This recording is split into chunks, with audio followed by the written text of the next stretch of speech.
Dobre, tak pani poslankyňa, mohli by ste nám vysvetliť, prečo ste si na znak protestu pripli túto žltú židovskú hviezdu? Ja som si ju pripala na znak solidarity, ľudskej dôstojnosti a ku každému človeku dnes skladám sľub.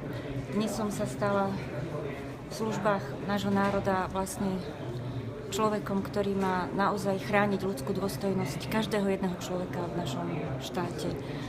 Budem sa o to snažiť a pre mňa je takým veľkým vzorom Konrad Adenauer, ktorý povedal, že každý človek, v každom človeku oslavujeme ľudskú bytosť, ktorú stvoril Boh a že ľudská dôstojnosť a sloboda je základom každej ľudskej činnosti v štátnej správe, v oblasti kultúry a aj hospodárstva. Že na prvom mieste a v prvom rade je človek, potom štát, v prvom rade je človek a potom hospodárstvo. A to je aj moja hlboká viera v to, že budem sa snažiť, aby tá ľudská dôstojnosť ľudí v našom štáte naozaj nikdy neutrpela. Ale z vášho poslaneckého klubu to vlastne urobili len dvaja, len vy a pán Dostál? Pán Dostál je z vedľajšieho klubu, ja som z Olana, pán Nová a pán Dostál je z SAS. Takže my sme proste sa stretli. Bol to nápad pána Dostála, ale aj môj.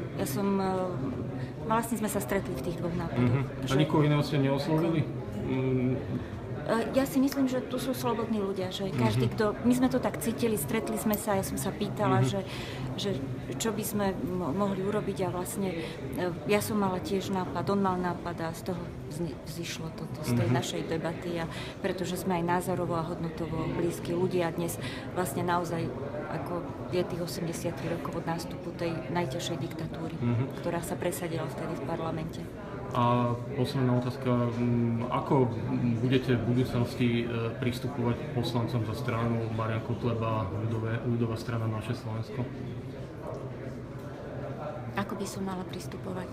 Nerozumiem otázke. No lebo niektorí poslanci hovoria, že ich treba ignorovať, že sa s nimi netreba vôbec baviť a ďalší zase, že volilo ich 200 000 ľudí, tak že si proste zaslúžia nejaký rešpekt. Tých 200 000 ľudí si hlboko vážim. A budem sa naozaj snažiť, aby bola zachovaná ich ľudská dôstojnosť a sloboda, a aby sa zlepšila kvalita ich života. Urobím všetko preto. Dobre, ďakujem pekne. Dovidenia.